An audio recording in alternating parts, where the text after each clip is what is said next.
Earth signs, tignan po natin kung ano ang mensahe sa'yo ngayong araw. Day 2 na din po ng ating wishing candle. So, cleanse muna po natin yung space mo, yung mga energies, yung mga negative energies lalo na dumikit sa'yo kahapon. Inaalis na po natin yan. At kung meron mga negative energies na gustong dumapo sa'yo, may mga gustong mag-send sa'yo ngayong araw na ito, binabalik na po natin yan sa sender, binablock na natin yan. So, umpisa na natin ang reading mo. Pero bago yan, kung hindi pa po kayo nakasubscribe dito sa ating channel, please subscribe na po kayo. And pa-like na din po ng ating video. At sa mga nais pong mag-avail ng ating private readings, Lucky Stones and Amulet, makikita nyo po yung link sa description box below, Tarot Intentions by Aliana Reyes. Tignan po natin Earth Signs. Earth Signs, Taurus, Virgo, Capricorn. Check po natin. Taurus, Virgo, and Capricorn. Let's see.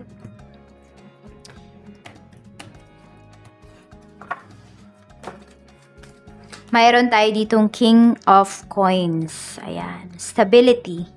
Napakasipag ninyo ngayong araw. Pwedeng meron kayong mga hinihintay dito. Tignan nyo, oh. Yung isang kamay ninyo is free. So, sabihin natin na, ayan po, parang pagkita pa rin talaga ang nasa isipan ninyo.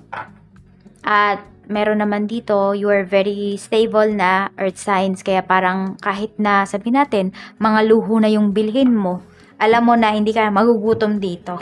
Alam mo na may nakatabi ka. You are prepared ngayong araw na ito. Or siguro maaga lang talaga kayo nagpe-prepared, no? Ngayong araw, we have the sun. May good news na paparating sa inyo dito in terms of money. Depende kasi yan kung ano ba yung hinihintay ninyo pagdating sa pera ninyo. Iba-iba naman kasi tayo ng hinihintay, di ba? Pwedeng meron kayong hinihintay na magbabayad ng utang. Merong nangako sa inyo dito na bibigyan kayo ng pera. Ano pa? Salary increase, bonus, tips, ano pa po yan. So, yan, pwedeng manalo kung meron kayong tinatayaan dyan. We have the devil, oh, yung iba sa inyo, meron yata kayong tinatayaan dito, yung iba na-addict na kayo dito. So, meron tayong 6 of coins. Okay, mukhang may nangangako sa'yo dito. Earth signs.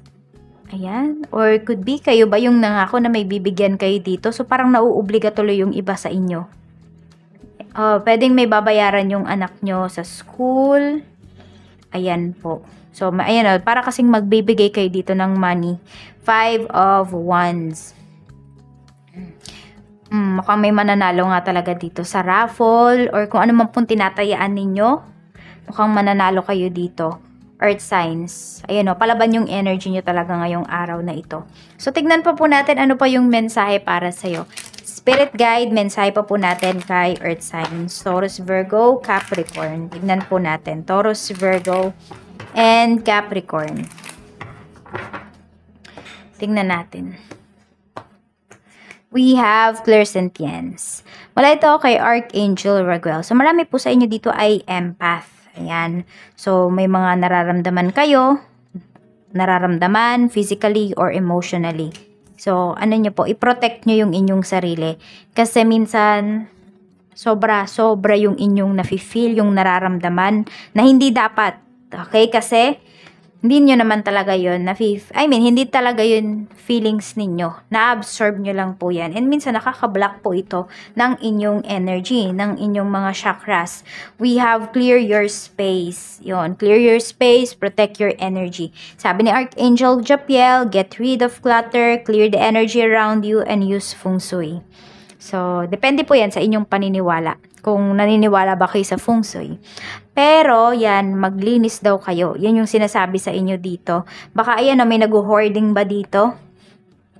Meron din ako nakikita. Could be vintage or antique na mimili kayo. So, could be collection or binibenta nyo rin. Baka pagkakakitaan nyo yan.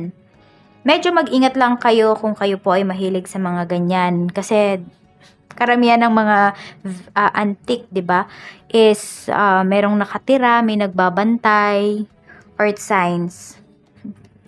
Iba pa naman sa inyo, ayan o, nararamdaman nyo talaga. Siguro hindi, tumatas balahibo ko, hindi nyo nakikita pero nararamdaman nyo. Siguro meron kayong ibang nararamdaman ngayon.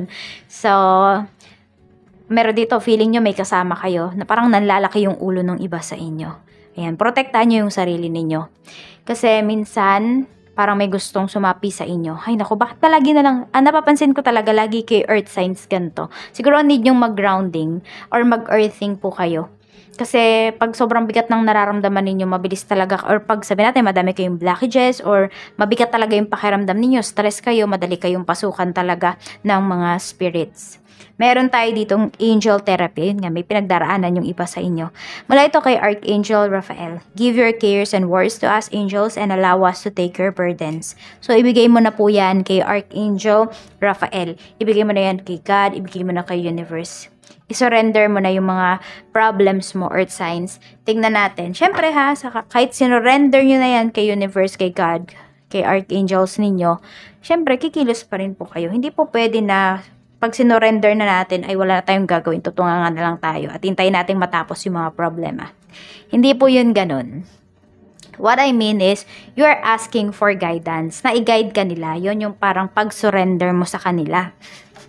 Tingnan natin. Minsan kasi, di ba, yung mga tao na parang tinetake nila as it is yung mga payo. Yun. So, we should use our senses. We should use our common sense. Tignan natin. Ano pa ang mensahe? Blessings para sa'yo. We have, ayan o, a blessing from your ancestors. Pwedeng may mana dito.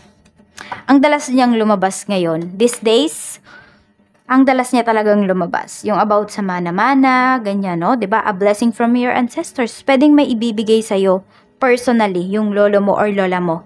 Parang ikaw lang yung bibigyan niya ng ganyan. Meron dito, pwede na gifts. I mean, psychic gifts. Pero, pwedeng pamana. Parang ikaw yung sasalinan, ganun. Baka may manggagamot dito, lahi kayo ng manggagamot, ganyan. Mga good witches. Meron din naman po dito, pwedeng material things yung ibibigay sa'yo. Ayun, madaming kumukontra. Or pwedeng inagaw na nga sa'yo. Ito, earth signs, inagaw na ba sa'yo? Ayan, or pwede ngayon, napapag-usapan nyo po yan about sa mga mana-mana. We have a blessing on a resolution. Mukhang masusolusyon na naman po yan kung may nag-aaway-away dito. It's either ibebenta or talagang hating kapatid ang mangyayari po dito. So, we have number 16 and 27. Yan po yung inyong lucky number for today. Tignan natin kung ano pa yung mensahe para sa'yo. So, nai-stress yung iba sa inyo, pagdating dito sa mga usapan na ito. Kung pwede nyo nga lang i-give up. Kaya lang kasi pwedeng sa inyo talaga to pinamana, kaya hindi nyo yan magawa. Tignan natin ano pa yung mensahe. Spirit guide, mensahe pa po natin for Earth signs, Taurus, Virgo, Capricorn. Tignan po natin Taurus, Virgo, and Capricorn. Okay, pagdating sa trabaho, we have purpose. Meron tayo ditong Gemini, Libra, and Aquarius. So, about ito sa pakikipag-usap. Yan. Pwedeng papatawag ka ng boss mo ngayong araw. Earth signs. Ayan, meron kayong pagmimitingan kakausapin dito. Marami po sa inyo parang napaginipan nyo na yung mangyayari na ito. At kung ano man tong sasabihin sa inyo or parang alam mo yung di pa nagsisimula, parang nafe-feel mo na kung ano. Malakas yung kutob mo ngayong araw na to. Actually, hindi ngayon kutob eh. Intuition mo yan. Ang ganda oh. Mukhang may i-offer sa'yo ngayong araw. Pwede naman, hindi ka offera ng mas mataas na position. Pwedeng may i-offer sa'yo or may gift na ibibigay sa'yo. Pwedeng bibigyan ka ng bonus. Ayan, biglaan lang yan. Parang ikaw lang yung ipapatawag, ikaw lang yung mabibigyan ngayong araw na ito. Earth signs, so grab mo yung opportunity na yan. Meron tayo ditong close off, guarded, resistance. And we have fire, Aries, Leo, Sagittarius. Okay, kahit meron kayong gustong bilhin dito, some of you, pwedeng maliit yung space ninyo. Even if you have money, ayan po, parang may restriction na kung nakikita pagdating sa finances mo. Pwedeng may mga bagay na as of this time, hindi ninyo pwedeng galawin, hindi ninyo pwedeng gastusin. So, kailangan nyo munang magtiis. Parang meron kasi kayong kailangan patunayan dito. Earth signs, bago ninyo magastos yung pera. Yan. Or parang, bago kayo tulungan ng tao na yon, kailangan may mapatunayan muna kayo sa kanya. Gusto niya lang ng assurance. Pwedeng ito ay family ng person mo. Ayan, gusto nila ng assurance na pwedeng hindi mo iiwan yung anak nila or the other way around. We have, Ayan, contracts, career commitments. So, ang dami nyo pong gawain, pero ang dami nyo din namang kikitain. Earth signs, pagdating sa inyong negosyo ngayon. Kaya lang, marami dito, pwedeng yung kikitain nyo ay pambayad lamang sa utang. Meron. Yung di mo alam kung ano ba, ma-stress ka ba o matutuwa ka? Pero siguro, part talaga yun ng life ninyo na ma-stress kayo pero matutuwa kayo kasi mapabayaran nyo naman yung mga inutang po ninyo.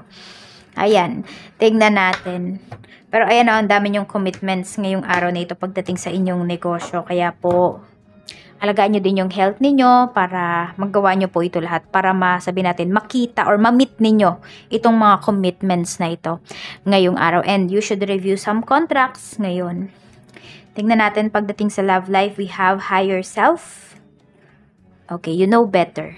And you deserve better. Yan yung sinasabi sa'yo dito, earth sign. So, do not settle for less. We have toxicity, bound, and patterns. Ayun nga, may toxic energy talaga na lumalabas dito para sa'yo. The devil at saka itong toxicity, bound, patterns. Parang paulit-ulit yung nangyayari sa life mo, sa family.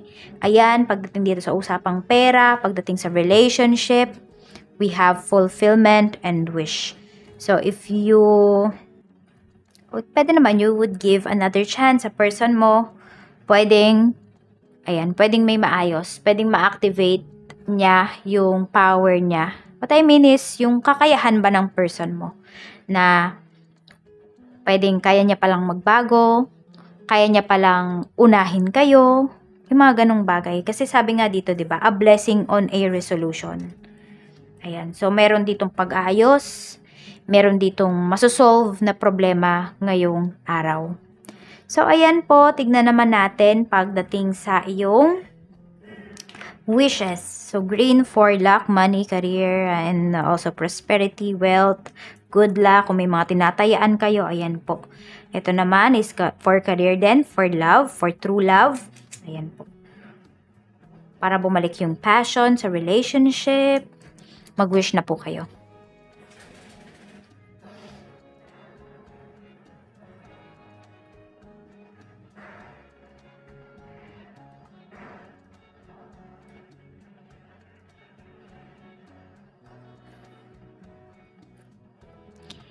Isa, dalawa, and tatlo. Hipa na po natin. Okay, we already sealed your wishes. Maraming salamat, Earth Signs, and see you again tomorrow. Bye-bye!